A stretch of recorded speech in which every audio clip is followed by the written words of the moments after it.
É uma parábola que todo mundo já conhece, já viu. É uma das coisas mais lindas que a gente tem na Bíblia. Mas é uma coisa que a gente precisa pensar sobre ela. Às vezes a gente ainda não lançou sobre ela um olhar assim que merece. O contexto é o seguinte. O contexto é de um jantar. Não é? Jesus é convidado para ir na casa de um fariseu. Isso é aí que acontece tudo que nós vamos conversar agora. Então, o objetivo dessa parábola é que a gente possa desconstruir em nós algumas imagens que a gente tem de Deus. Talvez até tenha sido esse o grande objetivo de Deus, né, de Jesus. A gente tem a imagem de Deus tão estragada, né? Nós carregamos tantas caricaturas de Deus, que fica difícil encontrar o Deus Pai que Jesus veio nos trazer. Então, olha como é que essa parábola é de uma riqueza. Então, o contexto é esse. Jesus foi convidado para ir para a casa de um fariseu. Quando ele chegou na casa do fariseu, Jesus entrou e reclinou-se à mesa.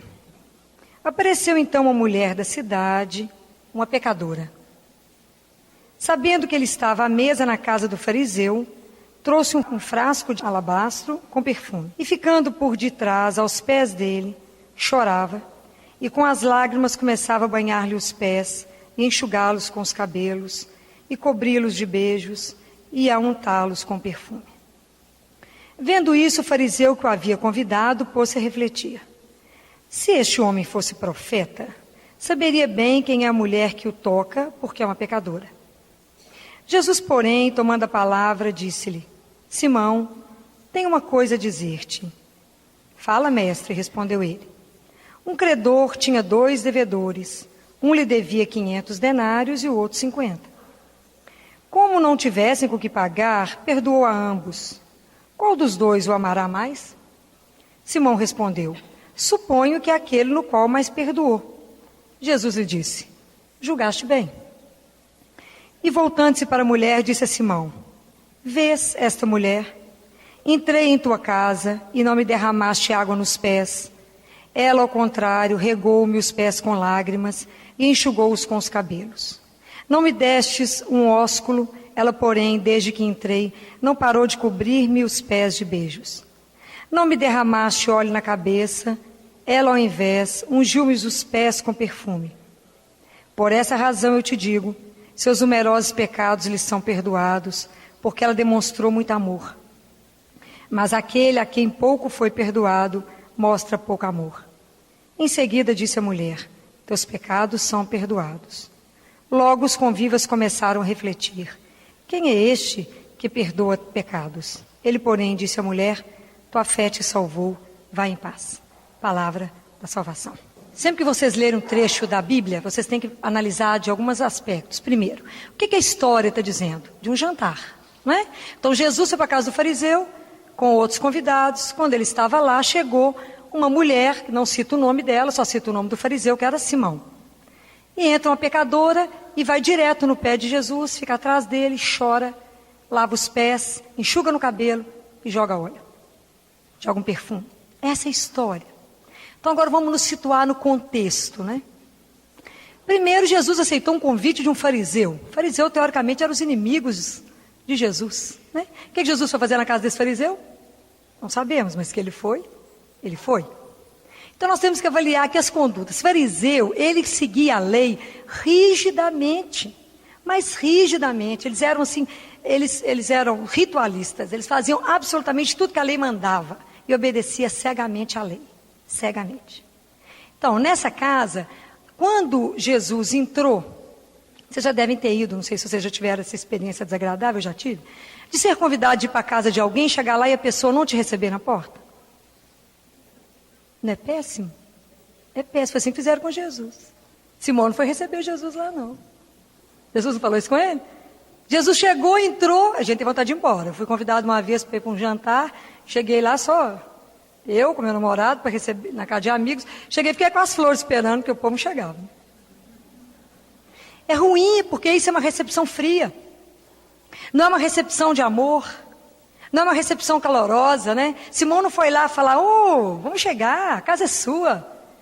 Então o que aconteceu com Simão? Simão recebeu Jesus em casa, mas não recebeu Jesus no coração. Às vezes nós somos assim. Às vezes nós entramos na igreja, assistimos missa, mas Jesus não entra no nosso coração.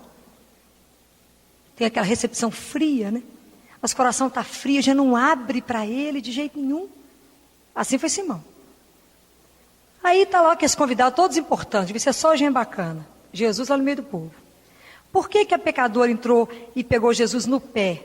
Porque eles assentavam na mesa, a mesa, com os pés para trás. Eles estavam praticamente agachados, não é? Então por isso que ela entrou e foi direto no pé dele. Então vocês imaginam a situação. Entra uma pecadora conhecida na cidade. Era uma prostituta. Entrou, não era convidada. Era só homem naquele lugar. E fariseu. Jamais entraria alguém impuro na casa deles. Ela entrou, determinada.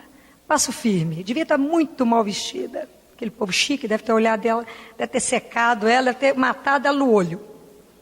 E o fariseu não tirou ela de lá. Por que ele não tirou? Ele pode ter tido vários pensamentos, né? Vai que eu tiro essa mulher, né? Mexer com prostituta pode virar um escândalo. Essa mulher pode contar coisas que eu não gostaria, não é? Vai que ela era uma das minhas. Então melhor ficar calado. Segundo, o que será que Jesus vai fazer agora? E Jesus sabia de tudo, evidentemente. E Jesus permitiu, né, que aquela mulher o tocasse. E não a interrompeu. Às vezes alguém chega e vai te encostar, você fala, chega para lá. Jesus podia ter feito isso. O rito deles era tão sério que Jesus naquele momento, ele ficava impuro para poder fazer o jantar. E a mulher ficou lá, lavou, cheirou, beijou os pés dele, fez essas atitudes ousadas para uma mulher da época e muito sensuais. Beijou o pé dele todo. Mas Jesus sabia que estava passando a cabeça do Simão, né? Que ele falou, se esse homem soubesse o que está acontecendo, né? Se ele soubesse quem que encosta nele, ele não ia deixar essa mulher encostar. Mas Jesus, como tem, né, a forma dele ensinar, sempre é uma coisa encantadora, ele falou, Simão, vou te contar uma historinha. Um homem tinha 2 credores, um devia 50, outro 500. Ele perdoou porque ninguém podia pagar mesmo. E aí, Simão, quem ficou mais feliz? Quem o ama mais? Uai, quem devia mais. Muito bem. Então Jesus conta para ele a atitude daquela mulher. E Jesus escandaliza um pouco mais quando ele perdoa os pecados. Porque para os fariseus, né, quem podia perdoar pecados era só Deus. E Jesus se faz Deus. Então como é que Jesus recebe uma pecadora, chora lá no pé dele, ele perdoa, mas não pediu nenhum pagamentozinho? Nenhuma paga? Mas tem uma coisa errada. Porque na cabeça do fariseu, como é que essas coisas acontecem? Qual que era o Deus que eles tinham?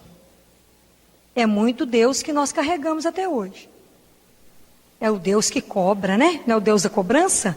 Então, é o que eu mais escuto no CTI todos os dias. Acontece alguma coisa com uma criança, primeira frase que eu escuto é, o que eu fiz para Deus? O que eu fiz para merecer esse castigo? Ou então você fica sabendo que algum amigo seu está passando um aperto. Você fala, aposto que aprontou alguma. Deus tarda, mas não falha. Estou enganada? Então a gente carrega esse Deus. Jesus é que veio mostrar que existe outro. Ou então a gente pensa assim, que nada. Deus, na verdade, olha, eu sou uma pessoa que vou à missa, né, todo dia. Prego, né, espetáculo, faço caridade. Deus tem a obrigação de cuidar e fazer tudo por mim, não deixar nada de que mal me aconteça. Esse é o Deus do mérito pessoal. Ô moçada, não tem mérito não. Mas nós nos enganamos, muito. Ou então eu acho que Deus é o Deus da sorte. Né? Então tem as pessoas que são mais necessitadas e as menos necessitadas. Isso é um perigo. Né? Então tem as pessoas que a gente confunde e carregamos essa imagem, que aquela pessoa que anda no caminho de Deus é abençoado, com dinheiro, riqueza, fama, poder, etc. Então o pobre coitado, estrupiado, sabe o que acontece com você? Porque você não reza, meu filho, você não vai à igreja. Por isso que a sua vida está ruim desse jeito. O conceito errado de Deus que carregamos. Porque isso é fácil, não é? É fácil entender que existe o rico e existe o pobre. Que Deus é que resolveu. Num jogo de cartas, estava sem o que fazer. Essa turma será pobre, essa turma será rica. É mais fácil ver assim como tudo culpa de Deus. do que falar esse sofrimento, essa pobreza, essa miséria é injustiça nossa. É melhor não se comprometer, não é? Então é mais fácil. Existe outro Deus, existe o Deus do cofre. Aquela turma que não se envolve com a igreja. Mas época de Natal, época de Páscoa, né? É sempre uma época que mexe com as pessoas. Então elas dão um donativo grande para alguma instituição de caridade. Aí fica kits com Deus. Não é bacana? E a gente carrega essas imagens. Ou então, o Deus que eu faço uma troca de favores. Aqui, se você me der tal coisa, eu então vou rezar um rosário todo dia. Se você fizer tal coisa para mim, eu ando de joelho daqui e ali.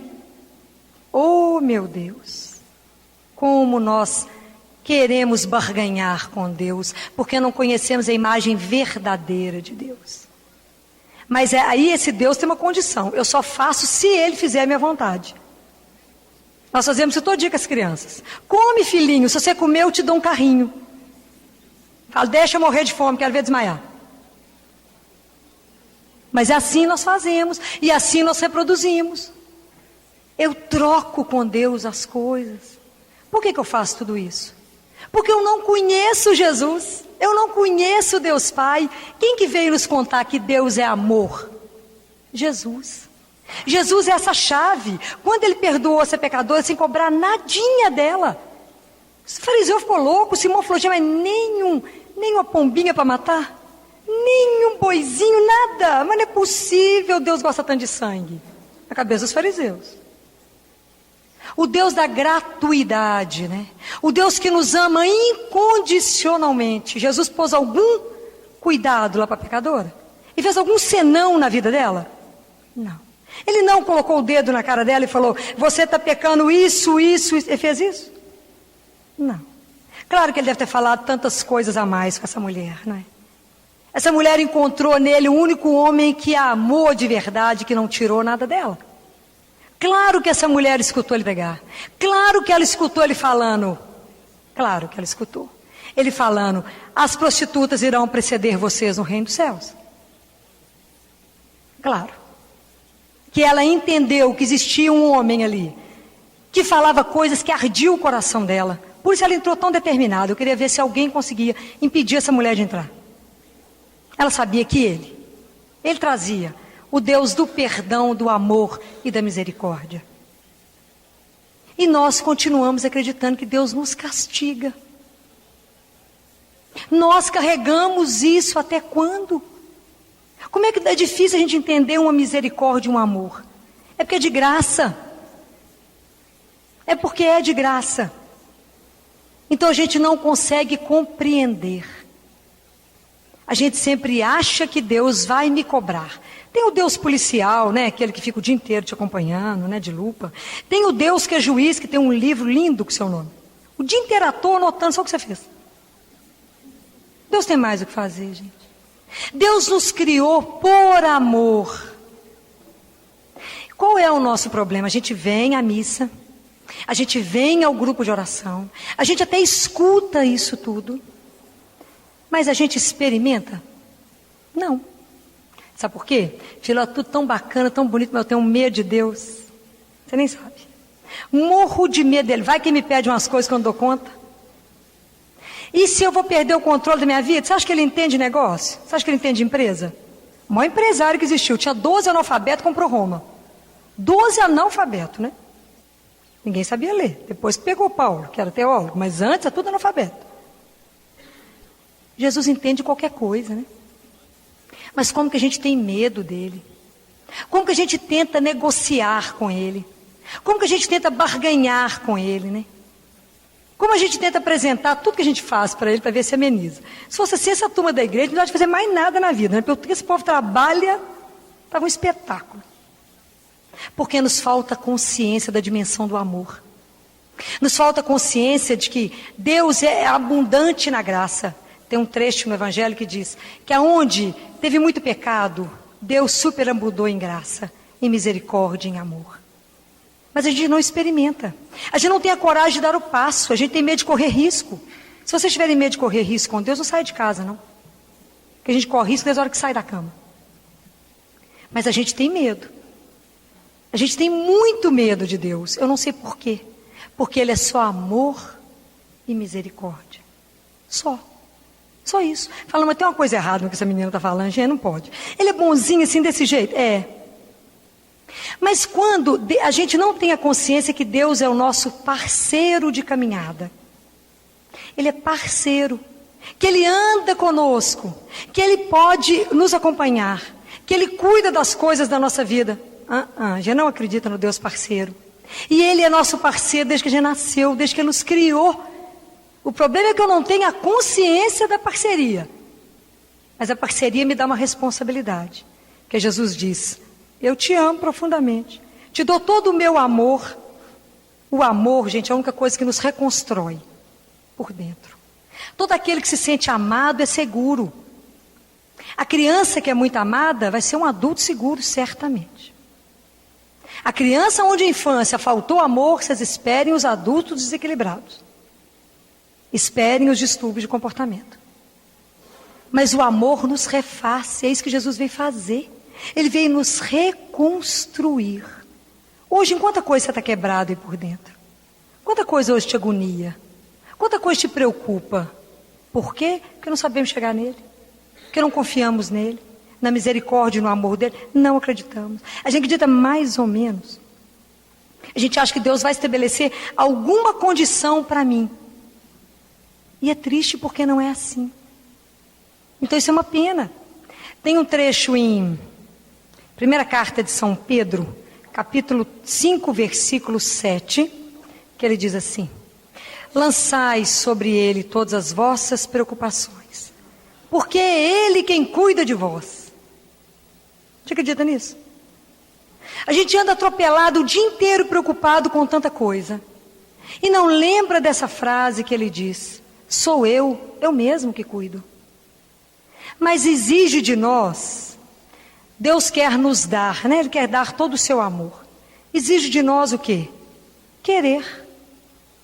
Porque Deus nos coloca livres. Nós podemos falar que esse amor seu é muito bacana, mas não estou de afins não, como dos meninos. Não estou de afins não. Né? Isso foi a netinha dela, um dia que chegou no meu consultório, falou assim comigo. Fui mexer com ela, falei, oi Laurinha, que coisa linda que você está. Falou, queria te avisar que eu não estou de afins de conversa hoje não. Estou de afins de conversa hoje não. Então às vezes a gente não está afim da graça de Deus. E Deus não põe limite não. Se você quiser trazer um copinho desse tamanho, você vai receber um copinho desse tamanho da graça. Se você quiser se abrir inteiro, você receberá tudo em graça.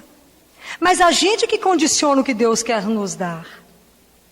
Impressionante. Como a gente quer condicionar. Ou então a gente acha que o nosso Deus é aquele Deus que o destino está traçado. É assim mesmo, tinha que ser assim. Tinha que ser, estava escrito. Estava escrito coisa em lugar nenhum, estava escrito. Senão nós éramos um bando de robô. Bando de marionete, Deus lá, tec-tec, agora anda para cá, anda para a direita, vira para lá. Que é isso, gente? Onde é que está a nossa liberdade da escolha? Liberdade, inclusive, de olhar para ele e falar assim, você é muito bacana, mas eu não quero a sua amizade. Eu não quero a sua parceria, eu quero ficar longe de ti. E ele vai dar um jeito de nos seduzir. Está lá em Oséias, não é? Que ele falou, quando Deus nos ama desse jeito, incondicionalmente, quando você ama alguém, passe isso para a sua relação de afeto. Quando a gente ama alguém, a gente faz de tudo para que aquele alguém te ame também. Você faz de tudo, você encanta, você cuida, você faz tudo. Esperando também que o outro responda. Então o amor espera ser amado. Que é Deus. Se a gente aceita Deus na nossa vida, que é amor, o que pressupõe a nossa vida? Que a nossa vida só seja feita de atos de amor. Então por aí vocês avaliem como é que está a vida de vocês. Se vocês estão aceitando ou não aceitando esse amor de Deus. Se eu aceito conviver nessa parceria com Ele ou não. Se Ele realmente é o meu parceiro, que eu chamo por Ele todo dia e falo, Jesus vem cá, vamos ali comigo. Jesus vem cá, o que você acha disso?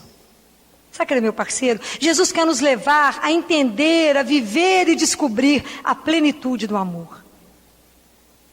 Que nós temos que aprender a nos amar, para amar o outro, para amar a Deus. Eu não consigo amar ninguém se eu não me amo. Mentira quem fala. Eu só amo o outro, não me amo. Minha filha, tu não aprendeu nada do amor. E eu tenho que amar o meu irmão para depois amar a Deus. Porque eu não posso falar que eu amo a Deus e não amo meu irmão, porque é mentira. Porque esse que eu estou vendo.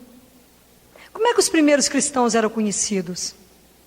Pelo amor. Pelo amor que eles tinham uns com os outros. Será que na nossa vida as pessoas podem retratar os nossos atos de amor e falar, por isso eu creio em Deus? A vida dessa pessoa tem que ter um trem diferente? Será? Para e pensa na vida de vocês. Para e pensa em cada ato, porque se cada encontro que a gente tiver com Jesus, se Ele não nos puser para pensar, tem uma coisa errada. Nós temos que encontrar com Ele e falar, para que lado mesmo que eu estou caminhando? Para a direita, para a esquerda, para frente, para trás? Quanto tempo tem que eu não tenho uma intimidade com meu Deus? Talvez tenha muito tempo. Que eu não olho no olhinho dele, assim, igual eu estou olhando para o olho da florzinha. Que o olhar dele pode me intimidar.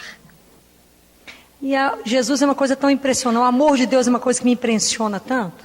Mas me impressiona mesmo. Que talvez algumas pessoas já tenham escutado eu contar isso. Mas Ele cuida de todo mundo, até daquele que acha que nem o conhece.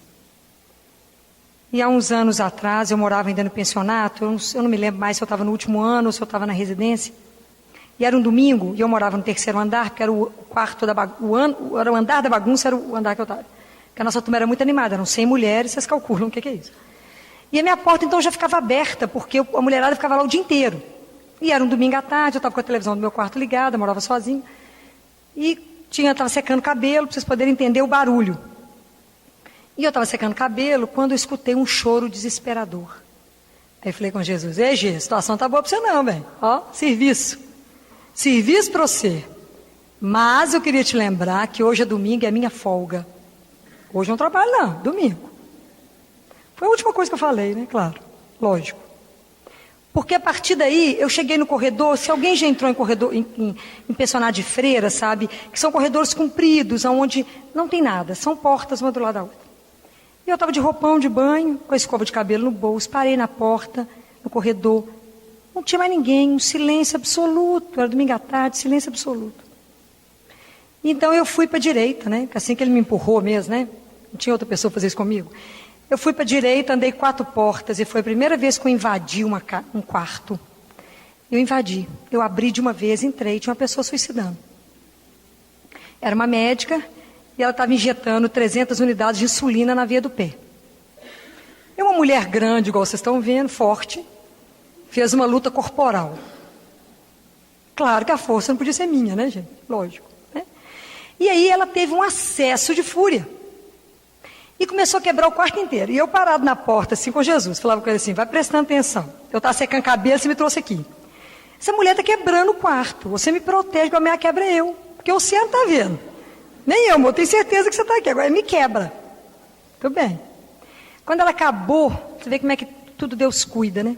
Que eu vi que ela acabou o excesso de fúria, eu não sabia quanto de insulina ela tinha infiltrado, no quanto que ela tinha posto na veia.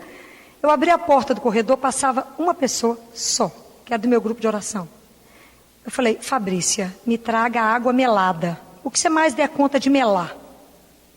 E Fabrícia nunca me perguntou por isso. Todo dia eu encontrei com ela, eu falei, Fabrícia, nem me perguntou por causa daquele copo de água, hein, menina? Quantos anos tem isso? Entreguei para ela, falei, toma tudo. Ela falou, não toma. Eu falei, tudo. Porque agora quem manda sou eu. Vai tomar até a última gota do açúcar, que eu não mandei sem injetar insulina no pé. Aí ela começou a xingar muito, começou a blasfemar. Eu falei, não, agora você vai ficar caladinha, sabe por quê? Você não tem propriedade para falar daquele que te ama tanto, minha filha, que me trouxe aqui. Aliás, eu queria me apresentar para você, eu sou Filó, como é que você chama? Que eu não sei seu nome. Eu invadi seu quarto. Eu não te conheço. Mas eu vim aqui pelo amor dele a você. Eu não sei o que está acontecendo na sua vida, eu não sei por que você está nesse desespero e por que você está tirando a sua vida. Mas o que a gente sempre ensina para as crianças, né, aproveitando a frase, é, eu posso matar tal bichinho? Você só pode fazer aquilo que a sua mãozinha reconstruir. O que você não for capaz de criar, você não pode acabar. Não é? Então, falei com ela, eu não sei qual é o desespero, eu não sei qual é a causa, Jesus sabe. Eu não. Mas Ele é a única pessoa que pode transformar a sua vida, como Ele é o único que pode transformar a nossa vida. E aí, nessa hora, eu gosto de contar esse caso, porque a minha fé era tão pequenininha, né? Eu estava começando a minha caminhada com Ele, né? De alguns anos. E na hora que eu falei com ela assim, Jesus é a única pessoa por quem eu assino uma folha em branco. E se você fizer uma entrega do seu coração aqui agora, da sua vida, ele irá mudá-la. E cutuquei ele literalmente, falei, G, você muda a vida dessa moça, porque eu estou te garantindo. Senão, como é que eu fico? Você presta atenção, presta bem atenção nessa situação. Então hoje, quando eu falo isso com vocês, que ele pode transformar a vida de vocês, eu não preciso cutucar ele mais. Eu sei. Que se vocês entregarem, ele muda. Mas a gente tem que ter a coragem de acreditar. Tem que ter a ousadia de se lançar nele e falar, eis-me aqui, sou seu. Faz de mim o que você quiser. Isso foi no domingo à tarde, eu andei agarrado nessa moça o dia inteiro, tirei tudo que podia causar suicídio. Dormi até do lado dela, tirei do meu quarto tudo que pudesse matar, né? Faca, tudo que pudesse matar a moça. Isso foi no domingo à tarde, na terça, quando eu cheguei para almoçar, ela estava fazendo mala. Eu falei, minha filha, o que aconteceu? Você não acredita, recebi um telefonema, Jesus mudou tanto a vida dela que ela mudou de cidade. Isso aqui é mudança radical, mas ele fez uma mudança sensacional. Até a última vez que eu recebi a notícia dela, que ela aprendeu a rezar tudo nesse domingo e nessa segunda, né? Foi um espetáculo de oração, o dia inteiro rezando. Ela falou comigo que nunca mais havia deixado o terço nem a Bíblia. E estava feliz. Havia se achado, né? Deus deu a ela muito mais do que ela ousava imaginar. Mas que ele sabia no coração dela o que ela queria. Mas precisou, às vezes, de um momento de tanto desespero, né? De tal hora que é o amor de Deus, não é, gente? Só ele sabia que essa moça, que também morava sozinha, que as freiras protegiam as médicas, né? Então as médicas quase tudo no mesmo andar, tudo morando sozinha. E que ela injetando insulina, ela ia entrar em coma, era uma morte silenciosa, nós íamos sentir o cheiro no corredor. Somente. Olha o que era o amor de Deus, o que é. Me fez sair de um lugar, porque ele sabia que eu era a única que podia dar um jeito nela, pelo fato também ser médica. E estava lá à toa mesmo, secando cabelo. Falou, essa aqui que eu pego. Mas isso é o que ele pode fazer na vida de cada um de nós. Ele pode transformar, não que ele vai mudar você de lugar, de cidade, mas ele pode mudar o seu olhar. Então hoje a gente pode ver Deus se quisermos. Podemos encostar nele se quisermos. Podemos sentir o cheiro dele se quisermos. Mas não queremos. A gente tem muito receio. É bacana vir cá escutar, mas se comprometer é a parte um pouquinho mais difícil. Então, hoje, eu queria propor para vocês aqui agora uma outra história. Não basta vocês saberem que Deus é amor gratuito, que vai os amar independente de onde vocês estiverem, independente do que vocês fizerem, Deus irá amá-los. Não tem nenhum pretexto para falar que eu quero um tempo, ele vai continuar do seu lado. Né? Ele vai te castigar? Não, o que ele falou lá em Oséias. O meu coração se contorce dentro de mim, eu não posso castigar. Eu não sou homem, eu sou Deus. Eu só posso amar. É a única coisa que ele sabe. Então, o que Deus espera? Está lá em Deuteronômio. Que um dia nós o amaremos. Que um dia nós conseguiremos fazer um amor na vida do nosso irmão. Um dia a gente vai conseguir ter uma vida de amor. Que um dia realmente essas pessoas irão me preocupar. Um dia quando eu encontrar alguém chorando, eu vou sentar perto dela e falar, por que você chora? Jesus falou que vai enxugar as suas lágrimas. Porque Ele é Deus fiel. Nós cantamos isso agora. Ele é Deus de amor, Ele não é Deus de promessa, Ele não é homem. Ele cumpre, Ele é fiel. Não quero que vocês nunca tenham dúvida no coração. Por mais difícil que seja a situação que vocês estiverem vivendo, pensem assim, Deus sabe o que Ele está fazendo. Eu não sei, eu não estou vendo, está tudo escuro. Mas eu sei que eu estou na mão dEle. Porque Ele falou que todos os fios de cabelo da minha cabeça estariam contados. Porque Ele falou que Ele me tem sempre na palma da mão dEle. Porque Ele falou que estará comigo todos os dias. Porque Ele me acompanha, Ele me ama e é gratuito. Então hoje, agora, nesse momento, eu até tinha combinado com a Moninha, e falei com Jesus, né, claro, que ele falasse com a Moninha que música que ele queria. Porque às vezes a gente sabe que Deus é amor, sabe que Deus é misericórdia, mas existe uma outra coisa que às vezes a gente não faz. Quando a gente escuta um trecho da Bíblia, é preciso que a gente entre na Bíblia. Então agora eu vou querer convidar vocês a entrar lá na casa do fariseu. Nós é que seremos a pecadora, o pecador. Nós é que vamos agora nos encontrar com Jesus. Tem quanto tempo que vocês não têm um momento de profunda intimidade com Ele? Profunda. E agora vocês vão sentar aos pés dele e vão falar o que deixa o coração de vocês aflito nesse momento. É uma dor? É alguém que você perdeu, que você não aceita? É uma situação que está difícil? É o seu desemprego? É o seu casamento? É seu marido? O que te agonia agora nesse momento? Fala com Jesus. Ele vai estar aqui à sua disposição. Assente aos pés dele como aquela pecadora sentou. Entra agora na casa do fariseu. Não olhe para as pessoas que estão te olhando. Agora não interessa que ninguém nos olhe. Agora vocês vão se colocar diante do Senhor, com a certeza que tudo o nosso Deus pode. E vocês precisam aprender aquilo que Jesus falou: quando orardes, não multipliqueis as palavras, porque Deus sabe o que vocês vão falar. Ele sabe daquilo que vocês precisam antes que vocês abram a boca. Treinem conversar com Jesus. Treinem agora. Vocês vão ter um tempo enquanto a música estiver tocando, antes de eu encerrar, de estar diante dele. Coloca no coração dele agora, coloca nos pés dele aquilo que hoje mais aflige vocês, aquilo que hoje trouxe vocês aqui. E vocês terão a oportunidade de ser abraçados por esse Deus que é só amor e misericórdia. Não perca a oportunidade de estar diante dele, ele está aqui.